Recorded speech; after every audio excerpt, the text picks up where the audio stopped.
The Fool, a novel written by hiermonk Savatie Bastovoi, based on the events described in the life of Saint Simeon, the Holy Fool for Christ of Edessa, originally composed by Bishop Leontius of Neapolis in Cyprus, and later included in the collection The Lives of the Saints by Saint Simeon Metaphrastes. Chapter 1. On the dusty streets of the city, a thin, balding man of about 60 appeared. Around his waist, he had fastened a rope made of palm fiber, to which a dead dog was tied. Belts like his were made by the hermits who lived in the desert, only a 2-day walk away from the city. Everyone used such ropes because they were the cheapest. The monks had a habit of not haggling, and anyone could buy their goods for whatever price they wished. The old man who entered the city that morning had never been seen by anyone before, neither in the market where monks usually came to sell their wares, nor in the desert where more pious citizens would occasionally go to visit the hermits and receive their blessings. They knew all the holier monks, some of whom were even said to perform miracles, but no one had ever seen this one. Because of his odd appearance, people stepped aside as he passed. They turned their heads in bewilderment, holding their noses and shrugging their shoulders in confusion. The fool paid no attention to them, strutting proudly like an imperial horse bearing its master, conscious of its own dignity. "Attention, citizens of Emesa!" cried the monk from behind a group of distracted men and women who were languidly dragging their drums and tambourines toward the marketplace. "Citizens of Emesa, why do you not bow down before the emperor? Do you not see his imperial carriage? Oh, the emperor is bound, yet the world still worships him as before." "Hey!" the circus performers burst into laughter.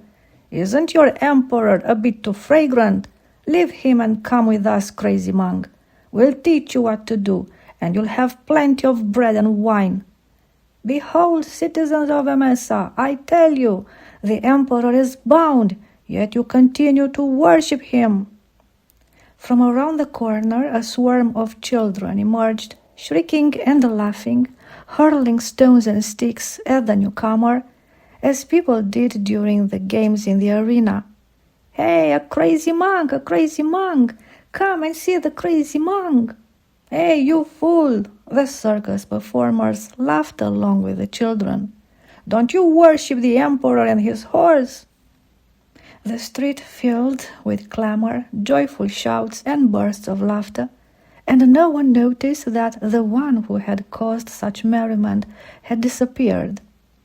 The old man darted between the houses, and, once assured that no one was following him, found a spot beside a wall and settled down.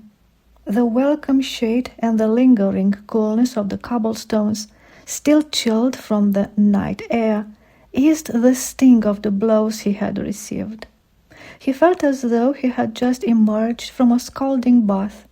The nights he had spent sleeping on the bare ground, and the harsh life to which he had grown accustomed in the desert, made him feel as though his body were no longer his own.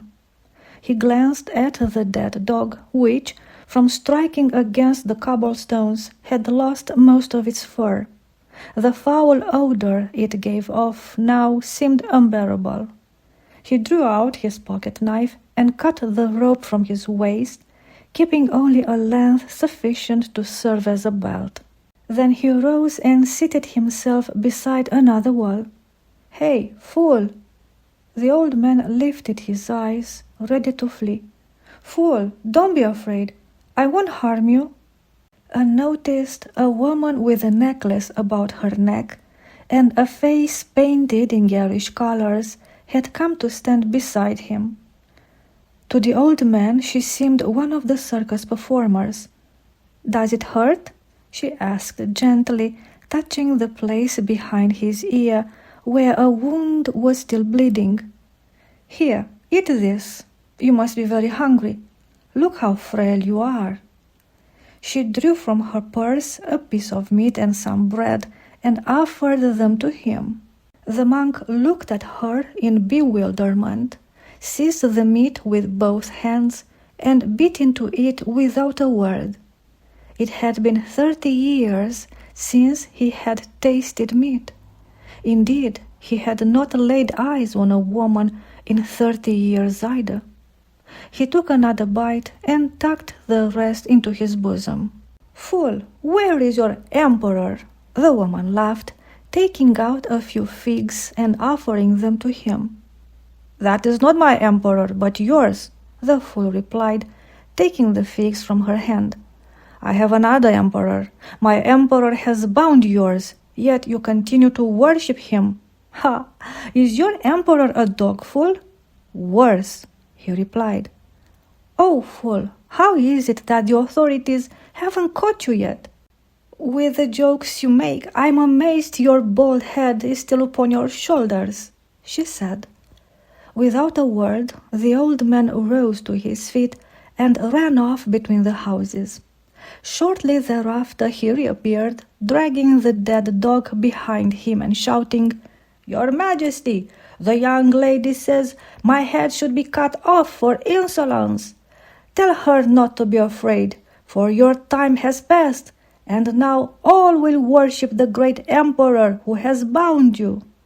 He dropped the rope, skipped back to the woman, and settled again in his place. "You old man, let's get out of here. How can you bear this stench?" She stood up, and holding her nose with one hand and taking the old man by the arm with the other, led him away. As they moved down the alley, there suddenly arose a sound like galloping horses, and a dreadful roar that filled the narrow passage. "Simeon, why have you come here?" The woman froze in terror. "What was that?" she whispered, clutching the old man's arm. "Nothing," the monk replied, lifting his eyes with a faint expression of displeasure.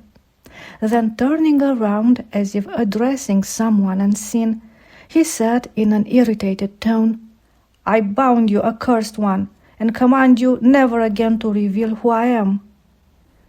When she came to herself, the woman found she was alone in the alley, unable to comprehend what had happened. She looked about for the fool, but he was nowhere to be seen. She stood motionless for a few moments. A few steps away, upon the pavement, she saw the dog torn in two.